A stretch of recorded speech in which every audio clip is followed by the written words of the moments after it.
예, 시장 이슈, 기업 이슈 다루는 마켓 주민, 오늘은 카카오 얘기하겠습니다. 주말에 있었던 데이터 센터의 화재 소식은 전 국민이 알고 있는 거고요. 이후에 여러 변화들이 있는데 투자자 입장에서 챙겨봐야 할 점은 어떤 건지 리더스 인덱스 박주근 대표님과 점검하겠습니다. 어서 오십시오. 네, 안녕하세요.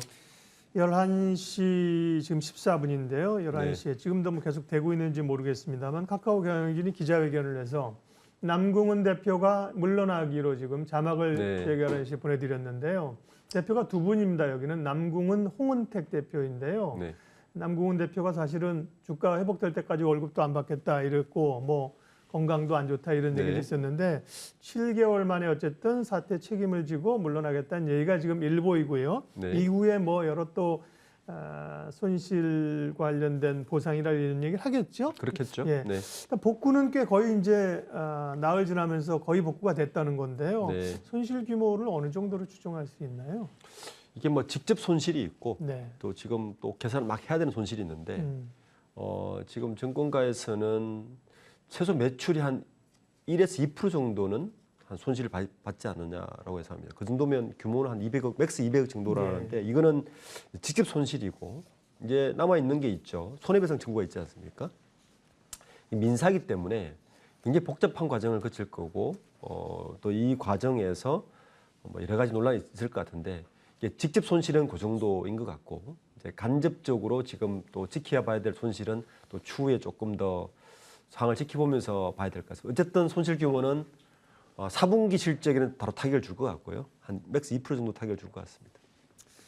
피해 보상을 이제 어떻게 하느냐가 말씀하신 것처럼 또 이제 그게 이제 명확히 드러나면 시장의 악재를 그냥 한 번에 받아들이면 되는데 어디까지가 보상이 되고 어디를 해줘야 되지 이게 이전에도 보면 KT 아연 사고도 그렇고 몇 차례 보면 상당히 모호하게 가면서 길게 끄는 상황들이 있어서 피해 보상이 앞으로 계속 얘기가 되겠네요. 그렇겠죠. 그 KT 아연국 화재 때도 그랬지만 먼저 보상을 하고 구상권 청구를 하고 이런 식으로 가겠는데 이번 건도 당연히 카카오가 직접적인 피해를 본 곳은 먼저 선보상을 하고 SK CNC에 구상권을 청구하는데 지금 문제는 이제 벌써부터 뉴스가 나오기 시작하는 게 SK CNC와 카카오 측의 공방이 벌써부터 시작됐어요. 그렇겠죠. 예. 네. SK CNC 측에서는 카카오가 대응을 못한 거 아니냐. 네이버도 타격을 받았고 다 타격받았는데 그쪽은 별로 없었는데 카카오가 너무 이렇게 한 거는 그 사전 대비를 너무 안일하게 한 거 아니냐에 대한 논란이 있는 것이고 카카오 측에서는 SK CNC 측에다가 왜 한 번에 셧다운을 시켰느냐. 그래서 문제가 생긴 거다. 그러니까 그 책임을 좀 져야 되지 않느냐는 공방인데 상당히 오래 갈 것 같습니다. 이 공방으로 인해서 결국에는 카카오 1차 책임을 지고 SK CNC 2차 책임을 지는데 이 공방은 상당 부분 좀 장기간으로 갈 것 같다는 예상이 듭니다. 네. 여야는 아주 오랜만에 정말 오랜만에 아주 단합된 모습을 보이면서 그렇죠. 입법하겠다 그러면서 카카오 경영진들 SK 최태원 회장 마침 국감 시즌이니까 하고 있는데 근데 이게 어떻게 보면 우리 데이터나 이런 거에 대해서 조금 더 보완을 하고 이런 쪽으로 가야 되는데 플랫폼 규제 강화 쪽으로 가서 그동안 사실 카카오가 밑보인 거죠, 그죠? 그래서 규제 강화 쪽으로 가면서 플랫폼주에게는 사실 앞으로 생길 부담이 걱정입니다. 좀 생뚱맞게 진행되고 있는 것 같아요. 제가 볼 때는. 그러니까 김범수 회장이 나온다고 해서 문제 해결될 것 같지는 사실 않고 최태원 회장이 원도가 해결되지 않은데 마침 국정감사고 공공의 적이 필요했던 것 같습니다. 정치권에서는. 문제는 이제 이번 규제가 혁신을 좀 가로막는 또 규제가 되지 않을까라는 생각이 되거든요. 왜냐하면 현재 공정거래위원회를 중심으로 움직이는데 핵심이 뭐냐면 대형 플랫폼을 가진 사업자가 사업을 할 때 자사에 좀 혜택을 베네핏을 주는 등의 독과점 지위를 이용해서 자사의 플랫폼으로 다른 비즈니스를 하는데 규제를 하겠다는 거거든요. 자, 이렇게 되면 자기네 생태계끼리 먼저 그렇죠. 페이버를. 사실은 플랫폼 사업자들은 그걸 때문에 사업을 하는 건데 그럴 수도 있죠. 그 플랫폼 자체는 무료로 뿌려놓고 그 파생되는 그 비즈니스를 위해서 플랫폼 사업을 하는 것인데 이 말은 플랫폼 사업을 하지 말라는 거 똑같은 이야기거든요. 그래서 요 굉장히 논쟁이 될 것 같고 또 하나의 이제 축은 뭐냐 하면 독과점에 대한 기준이에요. 지금 현재는 공정거래위원회에서 50% 이상은 독과점이라 보고 여러 가지 규제를 하고 우리가 잘 알듯이 우한 형제들이 독일 회사에 매각될 때 독과점 문제가 걸리지 않았습니까? 네. 그런데 우한 형제들은 이제 매출이 발생하는 기업이기 때문에 가능한데 플랫폼은 또 이게 아니란 말이에요.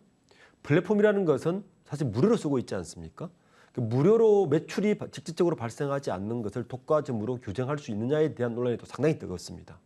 그래서 이 부분은 향후에 논란이 될 것 같고 이 부분까지 예를 들어서 독과점을 규정을 한다면 향후에 뭐 맵이라든지 여러 사용하는 것에 대해서 향후 IoT 사업이나 IT 사업에 상당히 규제를 줄 것 같아서 저는 이번 규제가 혁신에 또 한 번의 찬물을 끼얹어서 다른 혁신을 가로막는 규제가 되지 않았으면 하는 게 사실 바람입니다. 예, 말씀하신 우한 형제들은 이제 음식 배달 서비스죠, 그죠? 그렇죠. 이제 독일 기업이든가요, 유럽 기업에게. 독일 기업에 인수했죠. 그래서 독과점 우려가 있었고요. 네. 좀 과했던 거죠. 국민들이 보기에도 뭐 여러 플랫폼을 가지고 무료로 사실 카카오톡 이전에는 다 기억하시겠지만 문자 메시지 20원씩 보내고 그렇죠. 주고 보냈는데요. 네. 그런 걸 플랫폼으로 사회적 기여를 혜택을 줬습니다만 뭐 너무 물어발식으로 택시도 하고 뭐 미용실도 하고 과했죠. 뭐 이게 과했다는 생각이 드는 건데요. 어쨌든 카카오는 상당히 브랜드 가치에 타격을 입을 수밖에 없습니다. 이용자도 이탈했다가 다시 돌아왔다는 얘기도 있고 신뢰도의 문제는 앞으로 어느 정도 좀 타격을 줄까요? 신뢰도의 문제는 우선 타격은 굉장히 크게 받았고 저는 아주 오랜 기간 갈 것 같지는 않습니다. 그러니까 그 주말에 일이 발생했고 또 일요일 날, 월요일 날까지 상황을 지켜보면 뭐 이탈이 발생했다, 이탈 우려를 한다, 뭐 200만까지 이탈을 했다. 그리고 또 실제 그 앱 리테일 분석 서비스 같은 업체들을 보면 어느 앱이 가장 많이 다운받았다 이런 얘기 나오는데 한 예를 들어보면 지금 톡 시장에서 카카오톡의 사용자가 4,600만, 700만이고 라인이 그나마 라인이 대안인데 라인은 160만밖에 되지 않거든요. 너무 차이가 많이 나고 또 이렇게 쉽게 이탈이 어려운 이유 중에 하나가 뭐냐면 다른 앱들은 그 기능만을 위한 목적을 가지고 있어요. 예를 들어서 라인, 그다음에 다른 뭐 네이버 지도 특정 목적의 기능만 하는 구성되어 있는데 아시다시피 카카오톡은 카카오톡이라는 걸 기반으로 13개의 서비스가 상호 연계되어 있어요. 거미줄처럼.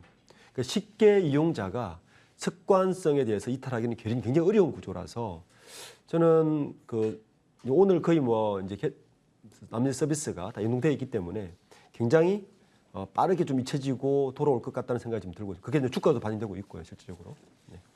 네. 그러게요. 근데 이제 카카오와 네이버 최근에 뭐 이 일이 있기 전에도 주가가 계속 하락하지 않았습니까? 네, 그러면서도 네이버를 그래도 상대적으로 높게 평가했던 건 뭔가 좀 안정감이 있는데 카카오는 계속해서 노이즈나 잡음이나 경영진들이 뭐 경험이 없어서인지 라이온하트라는 게임사 상장만 하더라도요, 그죠? 또 분할에 상장하겠다 주주들이 반대하니까 철회했는데 철회한 게 진정성 있는 게 아니라 장이 안 좋으니까 철회를 다시 철회했죠. 그런 것 같아서 말이죠. 그 부분은 어떻게 되는 거예요? 네, 참 이해 안 되는 부분입니다. 이 카카오가 이렇게 그 주주들이나 국민들에게 지속적으로 비판을 받는 부분이 바로 이 계속 파생해서 그 상장하는 거지 않습니까? 이런데도 불구하고 이번에 라이온하트 스튜디오를 다시 상장을 하겠다는 것 자체가 저는 굉장히 넌센스라고 봅니다. 왜냐하면 근데 카카오 게임즈 주가도 좋지 않은 상황에서 카카오 게임즈 매출액의 60%를 차지하는 라이온하트를 또 상장하겠다는 것은 주주들을 너무 기망하는 저는 처사라 보고 있고 상장 철회를 하겠다고 말을 했으면 그걸 지켜야 되는데 바로 일주일도 지나지 않아서 이 철회를 다시 한번 철회하는 그러니까 철회한 것이 아니라 잠정 중단한 것이고 내년 다시 상장을 하겠다는 이야기인데 그것도 이 화재 사건이 터지기 바로 하루 이틀 전에 이야기한 거니까 저는 카카오의 경영진들이 과연 어떤 주주들에 대해서 어떻게 생각하고 있는가에 대해서 단적으로 보여주는 사건이 아닌가 생각합니다. 네, 그러게요. 또 카카오 브라더스가 있지 않습니까? 카카오뱅크, 카카오페이 상장할 때 정말 혁신의 아이콘으로 금융 혁신을 기대했는데 이쪽 부분도 뭐 최근 이제 오늘 물론 이제 어제 오늘 반등이 나오면서 같이 반등이 옵니다만 전체적으로 함께 부진하면서 밀려가는데요. 그 뱅크나 페이나 이런 금융 IT 기업들은 어떻게 보세요? 저는 개인적으로 사실 그 혁신이 없다는 것에 굉장히 실망을 했습니다. 왜냐하면 일단 카카오페이를 볼까요? 카카오페이 같은 경우는 지금 5분기 연속 적자거든요.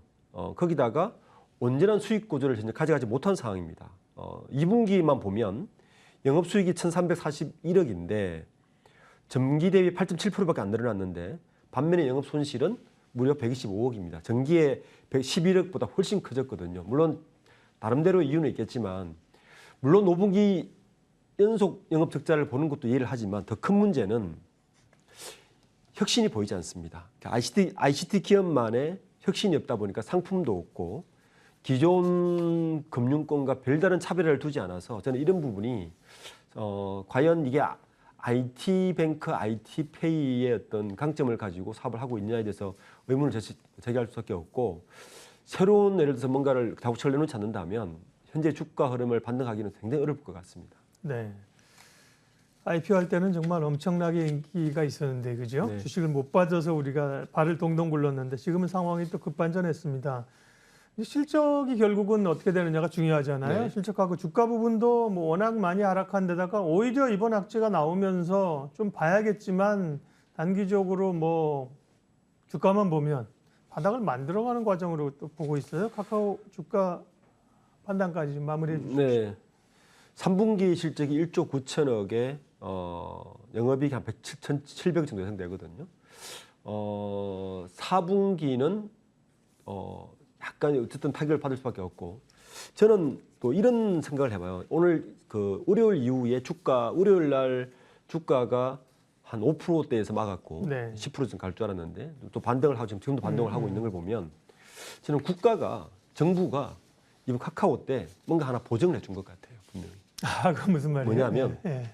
우선 카카오가 이렇게 깊숙하게 들어가 있다는 것 사실 자체를 국민들도 한 번도 놀랐고 그렇죠. 예. 네. 정부가 스스로 카카오는 정부의 기간 통신망이라는 걸 보증해 준 꼴이 그러니까 됐고요. 대통령 보증이라는 게 네. 그거를 이제 확증해 준 거죠. 대통령실에서 나서서 막 그런 얘기를 이야기를 했잖아요. 했으니까요. 그러면 국가가 그 정도의 확증을 해줬다는 이야기는 앞으로 데이터 센터에 대한 보완을 해주겠다는 이야기 아닙니까? 예. 저는 이러한 부분들이 투자자들에게 또 다른 기대감을 약간 주지 않았나 생각이 듭니다. 실제과 다르게 그런 것들이 지금 반도로 나타나고 있고 이 정도면 그러면 바닥을 밟지 않았느냐는 생각을 지금 계속 시장에 시그널을 주고 있는 것 같아요.